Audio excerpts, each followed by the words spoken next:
सगळ्यात महत्त्वाची लस गरोदरपणात दिली जाते आणि ती अगदी खेड्यांमध्ये गावांमध्येही सरकारतर्फे दिली जाते, ती म्हणजे टीडॅप किंवा टीडी.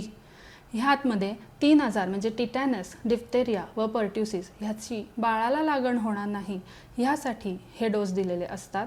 तर ते डोस गरोदरपण राहिल्या पहिले डोस हे मोफत सरकारीमध्ये किंवा गावांमध्ये अंगणवाडीमध्ये वगैरेही दिले जातात. पहिला डोस हा तिसऱ्या महिन्याला घ्यावा व ते झाल्यावरती पहिला डोस झाल्यावर 4 किंवा 6 आठवड्यांनी दुसरा डोस घ्यावा. जर तुमचं आधीचं बाळ हे 2.5 ते 3 वर्षाच्या किंवा 2.5 वर्षाच्या पेक्षा कमी असेल तर तुम्ही एकच डोस घेण्याची अपेक्षा असते. त्या केसमध्ये तुम्हाला 2 डोस घ्यायला लागत नाहीत. अजून दुसरी लस म्हणजे आपण सर्व कोविड-19 हा आजार जाणता. तर त्या कोविड-19ची जी लस आहे 2 ते 3 लसी आपल्याला माहिती आहेत वेगवेगळ्या कंपन्यांच्या. त्या ज्या शेड्यूलनुसार ती लस घेणे अगदी प्रेग्नन्सीमध्ये सेफ आहे. तुम्ही ती लस घेऊ शकता.